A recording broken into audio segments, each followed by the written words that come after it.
am Olivia Bennett, and I am 29 years old. And last Sunday, my whole world fell apart at the table where my parents ate dinner in a neighborhood of Chicago. For a moment, we talked about lasagna and good times from our youth. The next thing I knew, my sister Rebecca was yelling, "You ruined our lives." What really broke my heart wasn't what she said, but seeing my parents stand behind her and cheer her on. It made me feel like I was no longer part of my own family. I didn't fight back. I left without a fuss.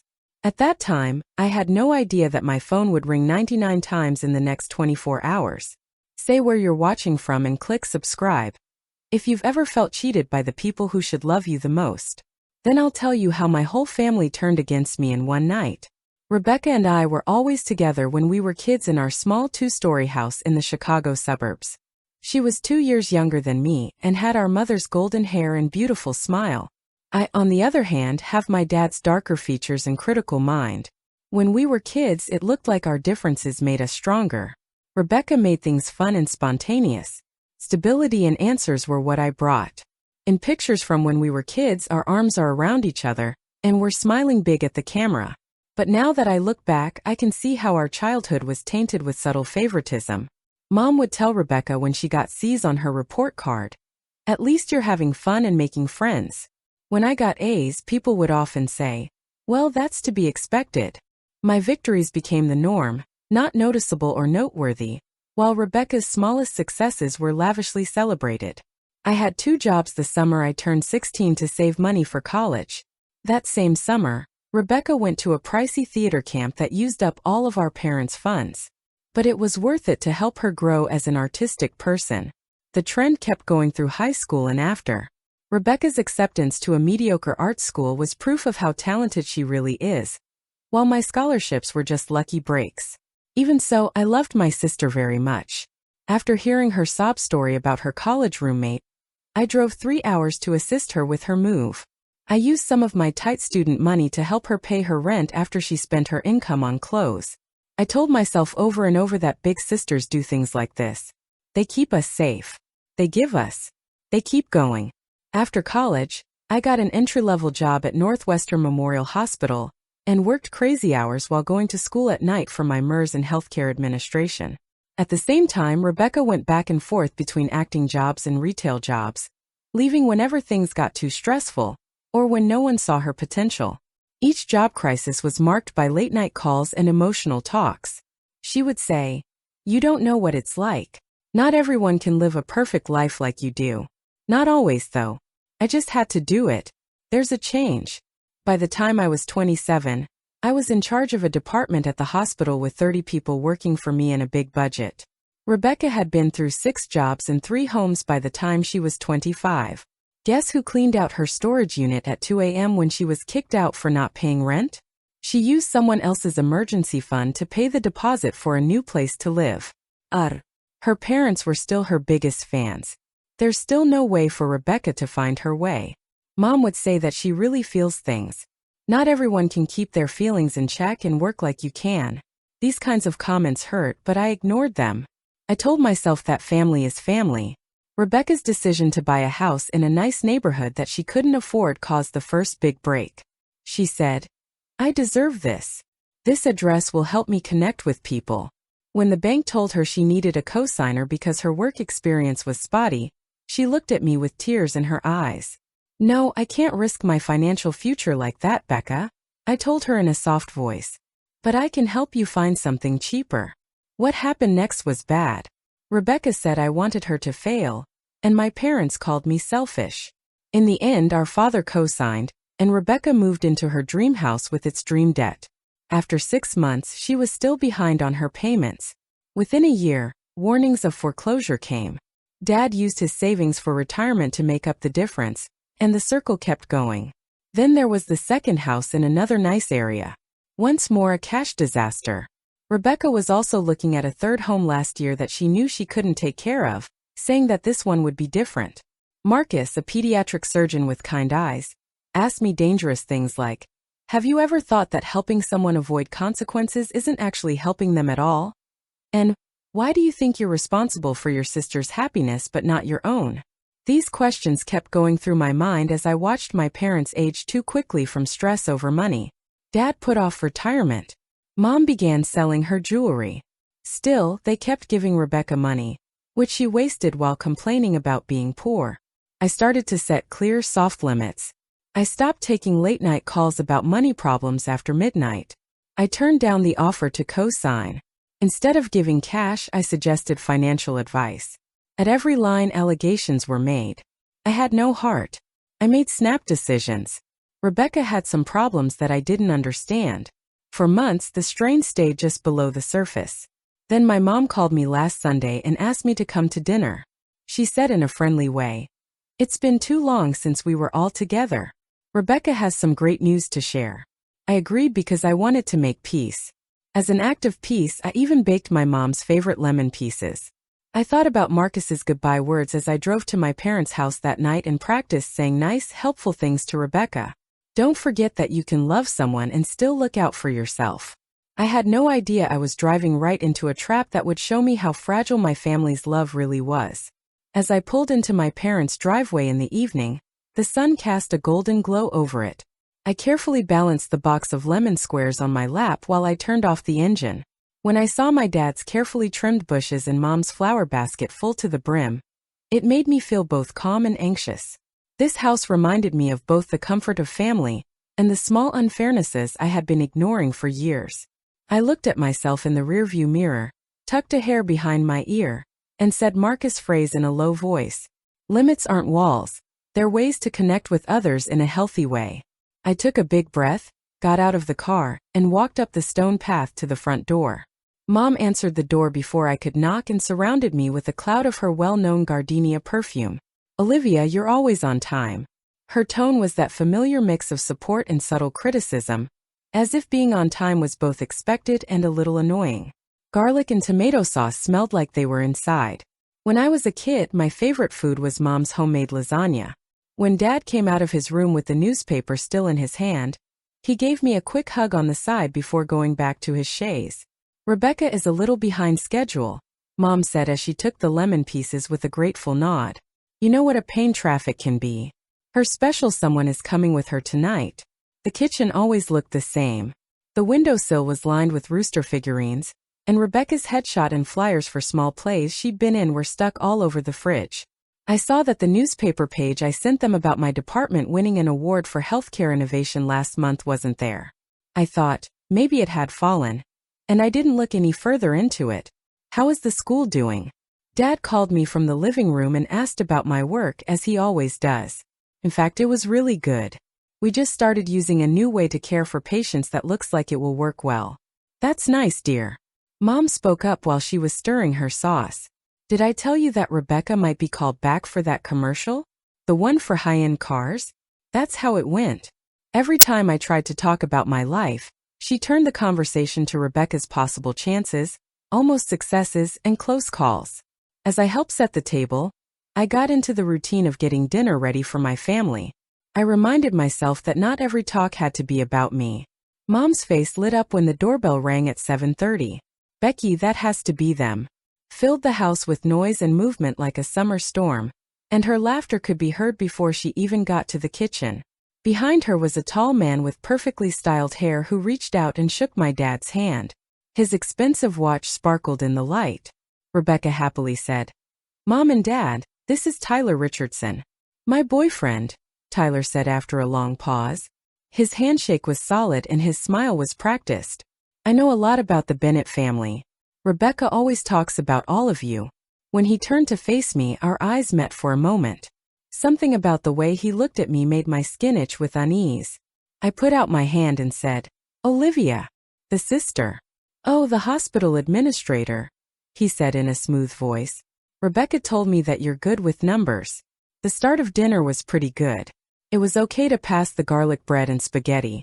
My dad opened a bottle of wine that looked more expensive than the ones they usually buy. The right questions were asked by Mom about how Rebecca and Tyler met at an event for business owners, and how long they'd been seeing each other. Not quite 2 months, but it seems like a long time. I saw Rebecca barely touch her food as we ate. Instead, she was fidgeting with joy and looking at Tyler in a deep way. Mom kept filling up their wine glasses, but my glass was only half full. "So Tyler," Dad asked in the middle of his meal, Tyler wiped his mouth with his napkin and sat up straighter. What exactly is this business you and Rebecca are in together? Thank you for your question, sir. We are almost done launching a multi-level wellness and lifestyle brand that will change the whole business. My fork stopped as it got close to my mouth. She jumped in to say it's not just goods. It's an entire ecosystem for health, wealth, and personal improvement. I looked for a neutral word to describe that sound.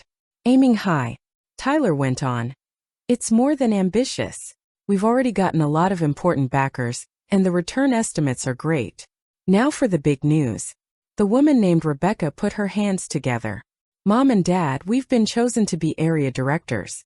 Only 20 couples from the whole Midwest were eligible for this chance. My parents smiled at each other. That's great, honey. Mom smiled. What exactly does it mean to be a regional director? I tried to keep my tone casual instead of suspicious as I asked. Rebecca said, we'll be putting together our own team of distributors. We can get special lines of products and bonuses for being stars. Congratulations, I said. Does this job come with perks or a salary? Tyler's face showed a hint of irritation. It's not about getting paid regularly, Olivia. Building a product that makes money on its own is what it's all about. Tyler started giving a long description that included downlines, multiplying effort, and leveraged income. The subject of the conversation changed. The more he talked, the more red flags went off in my head. I've seen what happens when these schemes go wrong. A coworker lost a lot of money on a similar chance. Have you done a lot of research on the company? I asked after a pause. These structures with multiple levels can be tricky at times, as Rebecca's smile got tighter. We've done our homework, Liv. Not everything is a spreadsheet to be analyzed to death, she said. I'm just asking because you think I can't make smart decisions because you've always thought you're the only one with business sense in this family. That's not what I meant. Rebecca has a real chance here. Mom spoke up. Can't you just be supportive for once? Her words hit me hard. For once. As if I hadn't spent years emotionally, financially, and practically supporting Rebecca. Tyler skillfully changed the subject. We actually wanted to talk about something important with you all. In order to become platinum directors, we need to make a big investment in inventory within the next week. And there it was, the real reason for this dinner. How big? Dad asked, reaching for his wine glass. $52,000. Tyler replied as if he had just said 50. My jaw dropped when Rebecca looked at me and said, 50,000? That's an insane amount of money to put into a new business. She gave me a warning look and said, it's not just any business, it's a proven system. I asked, what company is this again? To get information I could look up later. Tyler replied, Global Lifestyle Enterprises. But our division is called the Platinum Wellness Collection. And I made a note to look it up. Also, this $50,000. Where were you going to get that much money to invest? There was an awkward silence at the table, and my parents looked at each other. We're helping Rebecca with this chance. Finally, Dad said, we believe in her vision. Everything fell into place. You're giving her $50,000. From where? Mom asked, fidgeting with her napkin. We've taken out a second mortgage on the house. My stomach dropped. The house you're supposed to retire in. The one that's almost paid off. It's an investment. Mom defended Rebecca's future. It was hard for me to keep my cool because I could hear my voice rising. Not everyone analyzes the joy out of every opportunity, Rebecca snapped. Some of us follow our intuition. But intuition won't pay a second mortgage. If this doesn't work out, I replied. What about the last 3 chances that didn't work out? The acting studio that was supposed to make you famous? The import business that never brought anything in? The life coaching certification that cost a lot of money and didn't lead anywhere? The table went silent. I had crossed an invisible line by talking about Rebecca's past failures. She got a deep red face and said, that's not fair. Those were learning experiences. I said quietly, expensive learning experiences that Mom and Dad paid for. You've always been jealous of me, Rebecca said, her voice shaking. Always trying to make me look bad because you're so boring and normal. You only have your stupid hospital job and your cute little apartment. You don't take chances or dream big. I dream responsibly, I replied. And I work for what I have. After hearing this, Rebecca jumped to her feet. tears running down her face. You ruined our lives. I always feel like you want me to fail, and every time I find something that could make me unique, you take it away.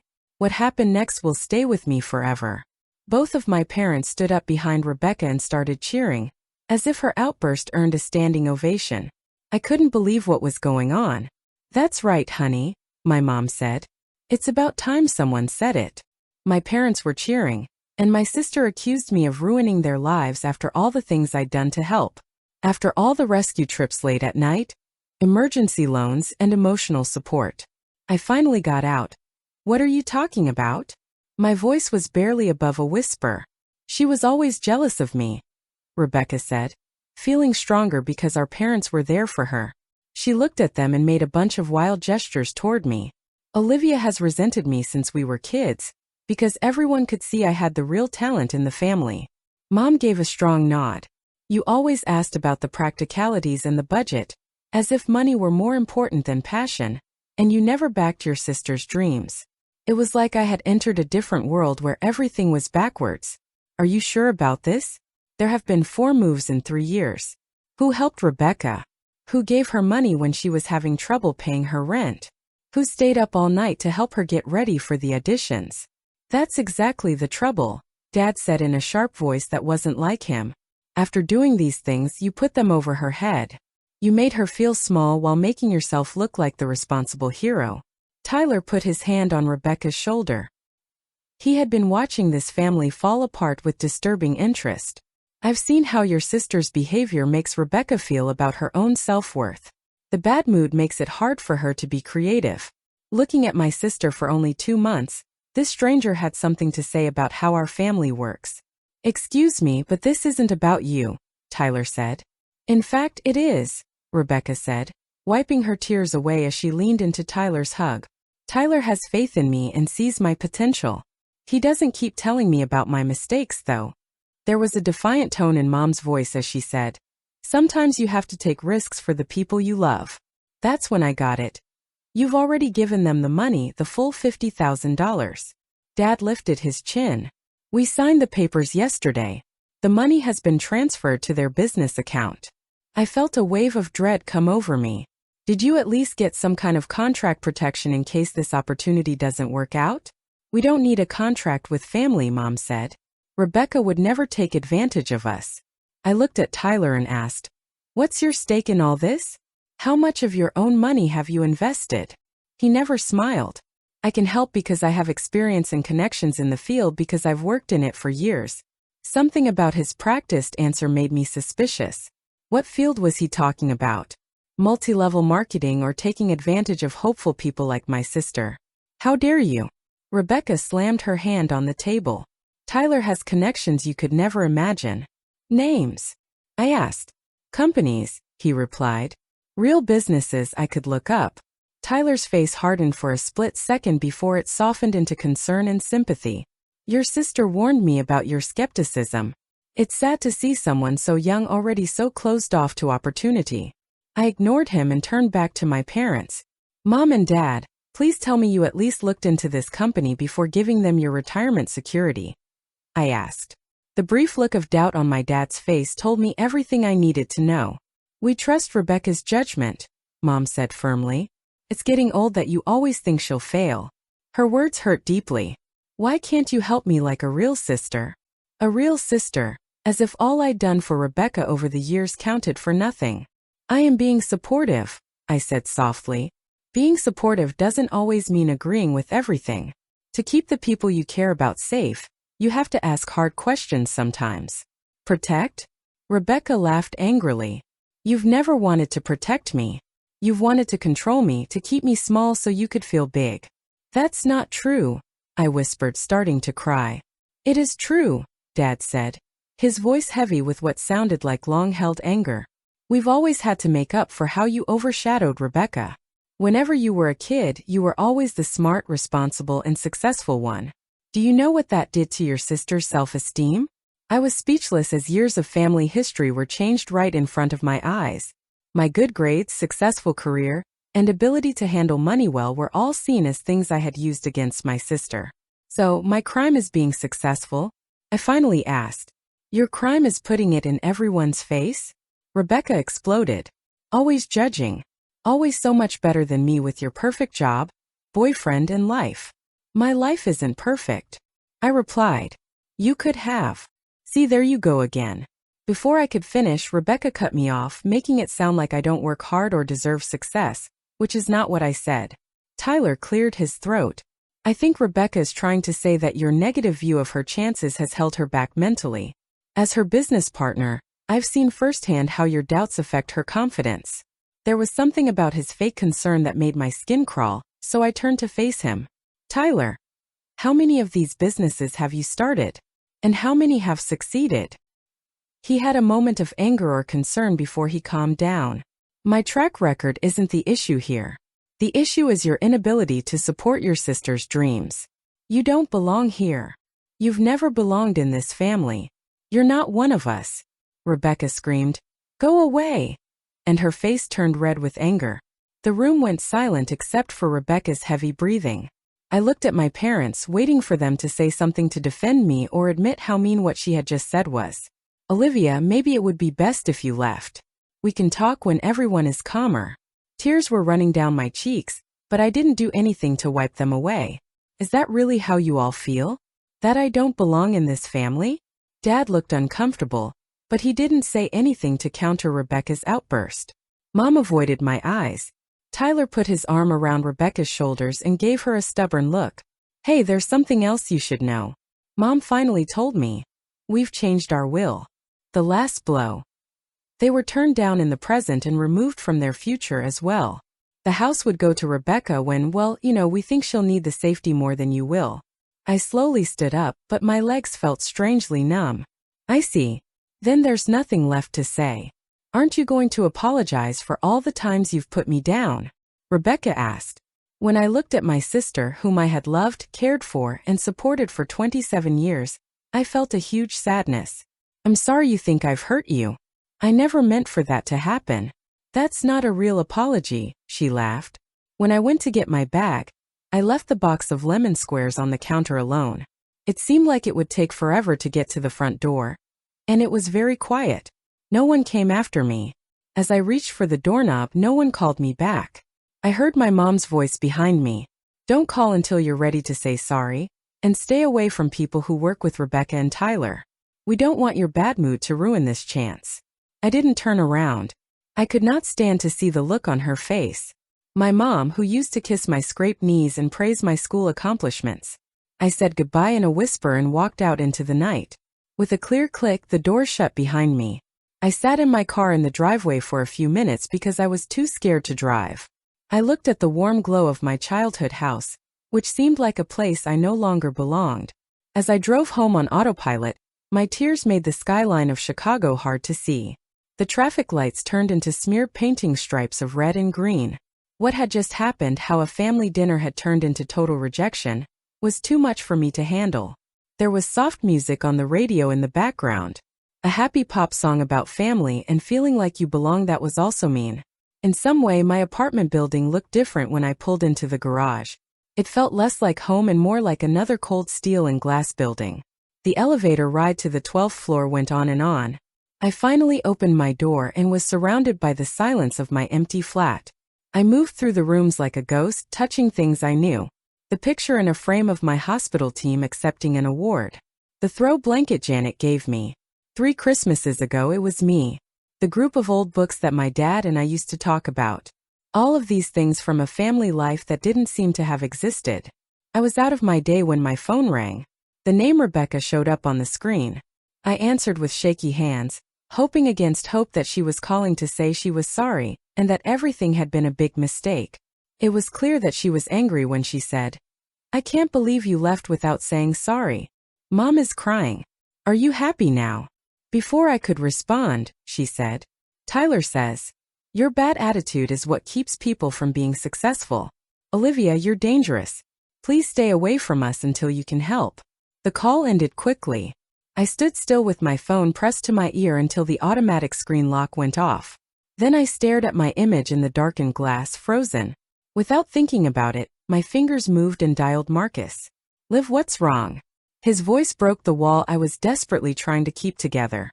It was warm and caring. I cried over everything. Everyone in my family told me I messed up their lives. He said right away, "I'm coming over." 20 minutes. While I waited for Marcus, I curled up on my couch with my jacket on. My phone rang again. A text message from Dad. "Your mom is really upset. I thought you would do better." Then Rebecca called again. It went to voicemail. Then one from Mom. Then my Aunt Susan, who is my dad's sister. As I listened to the voicemails, I became more and more shocked. "Hi Olivia, this is Aunt Susan. Because you hit Rebecca at dinner, your mom just called me in tears. I always thought you were the smart one. I'm really sad about this." Next. "Hey, it's Trevor. My mom told me what took place. It's not cool to ruin Becca's party. She's good at something now." Like a bug, the calls and texts kept coming in. There are aunts, uncles, cousins, and even people who live next door to my parents. I had 17 texts by the time Marcus got here. And each one was more accusatory than the last. While I told him what happened that night, Marcus sat there in stunned silence with his arm around my shoulders. I whispered to him as I showed him the flood of messages. "They've convinced everyone that I'm the bad guy.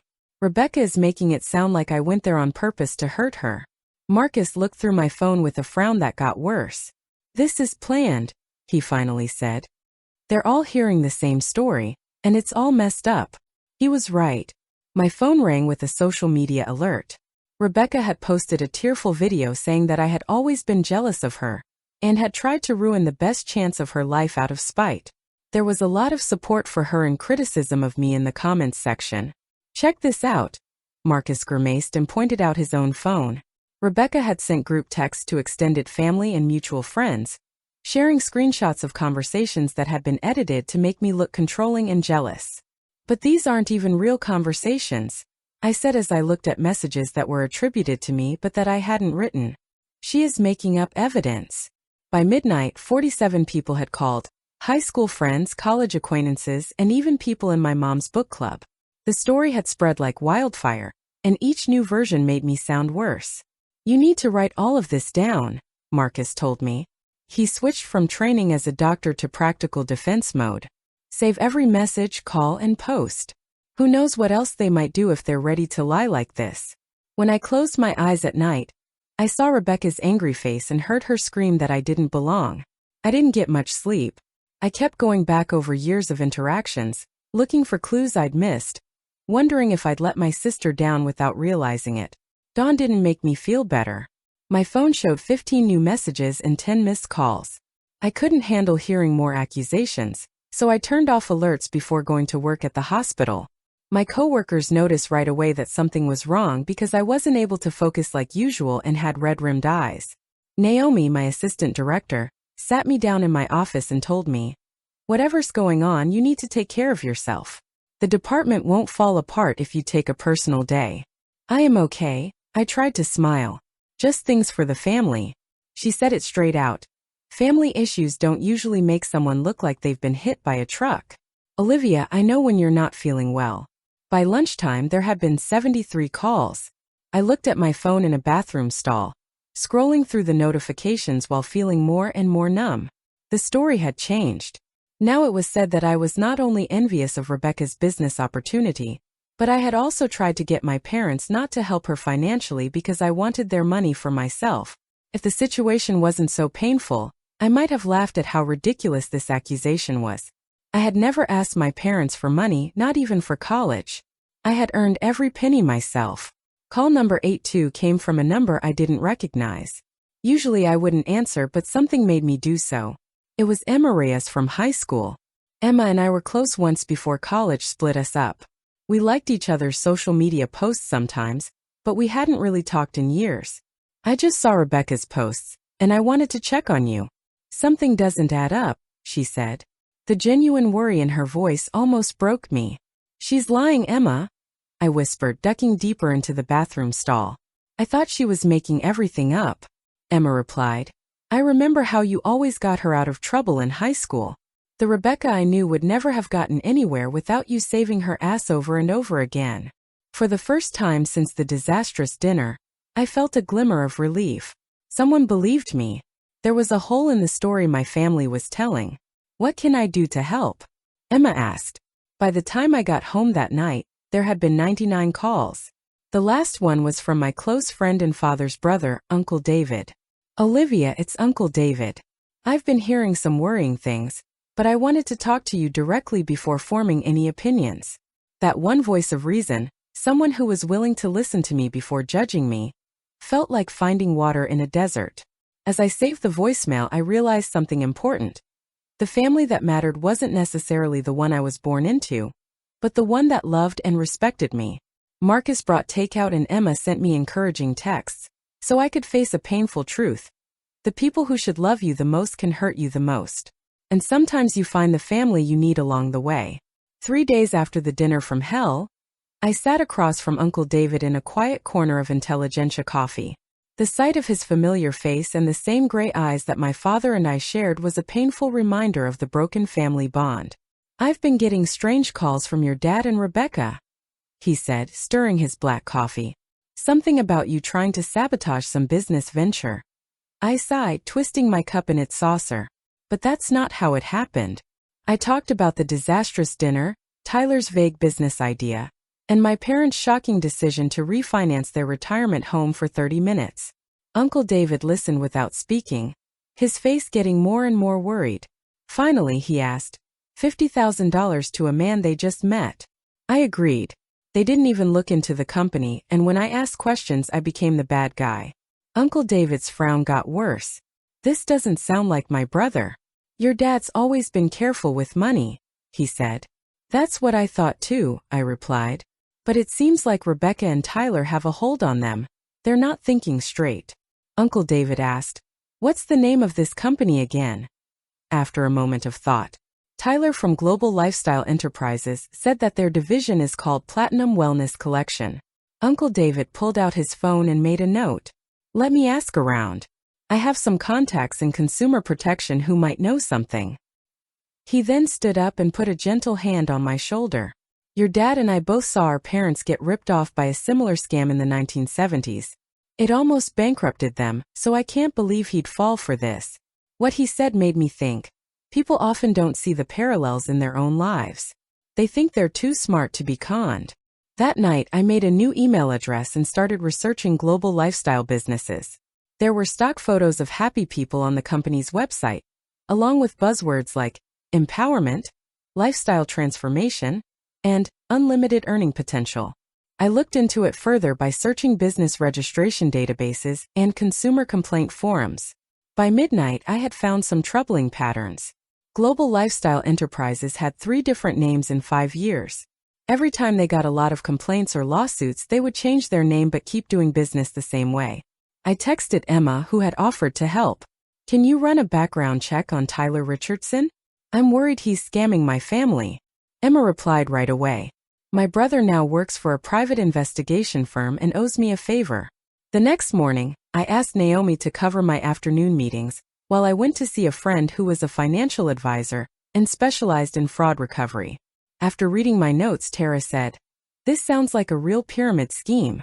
The job title of regional director, the stocking needs, and the focus on hiring. These are well-known red flags. Is there a way to get the money back? I asked. Tara's face showed sympathy while also being truthful. It might be hard to get the money back if they've already sent it.